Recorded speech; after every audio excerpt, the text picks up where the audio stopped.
Hi everyone, so I am giving an update for the feeds. Today is the 7th, and to start with, Memphis woke up and he had that blanket over his head and he just looked really hilarious. I don't know what he's going through. That house is super cold. I'm not sure why it's so cold and they still haven't been able to go outside, so that is pretty rough.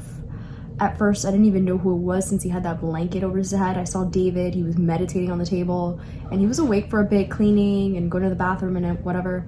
And then Memphis wakes up, and I was like, is that Memphis? Cody and Enzo are going pretty strong. They made a final 2 alliance.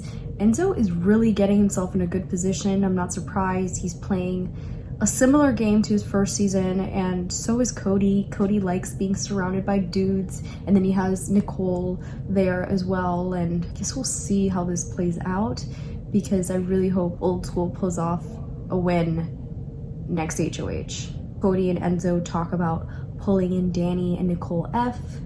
No surprise. And then later on, Enzo has a talk with Danny, and he mentions how he really loves her dad, and she just stays quiet. It's super awk, but she agrees she wants to work with him and Cody and Nicole, and then maybe pull in Tyler and Memphis. Bay or Day spoke for a while about that. It really does seem like Bay and Day are in a really good position because Old School and New School both really like them, so they seem like they're right there in the middle. I do notice that Day isn't having as good of a read on people as she usually does. I think maybe it just takes some time, and we're also only hearing what she says to the people. We're not hearing the diary sessions, and that's something that I forget because those diary sessions really show us where these people are at usually.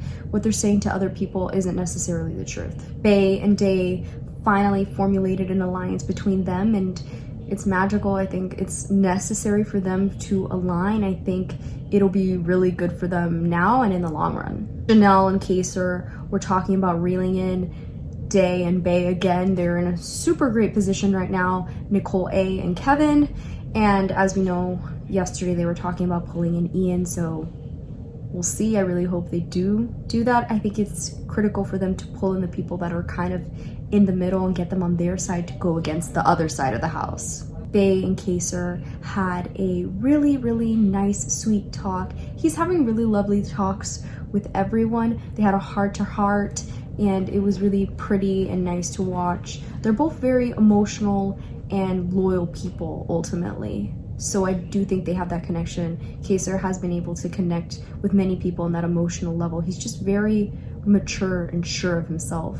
Bay also spoke with Kevin about what he faced his season and the whole drama with Jeff. I know there was a bit of backlash saying that Bay really wasn't listening to him, and I don't think she's probably not expressing it in the best way. I think it's hard unless you have gone through that, but I think that's the issue that she has that I've noticed watching the feeds. She's a very talkative person. Day and Keisha have a bond, and Day was telling Keisha that she really didn't think Keisha was gonna go on the block, even though we all know she's gonna go on the block. I don't know if Day is just pretending not to know, or she really doesn't know. I don't know if she's been able to read what Cody is doing. So I'm excited to see Sunday's episode to see where everybody stands in these diary sessions. I feel really bad for Keisha because I love Keisha and I would love to see her play the game, and I don't want to see her go out yet. Then again, I don't know who I'd want to go out right now. Logically thinking, since Cody's the HOH, obviously he's not going to put up Nicole F, he's not going to put up Christmas. So I like how all this information is getting leaked. I'm like, oh my god, these people are really spilling tea on the feeds. Apparently Ian and Dan were both virgins on their season. I did not know that. And then they're saying that Dan lost his virginity to Keisha. I'm trying to work out the whole timeline, but I was shook. There's so many funny memes about it on Twitter. Wow.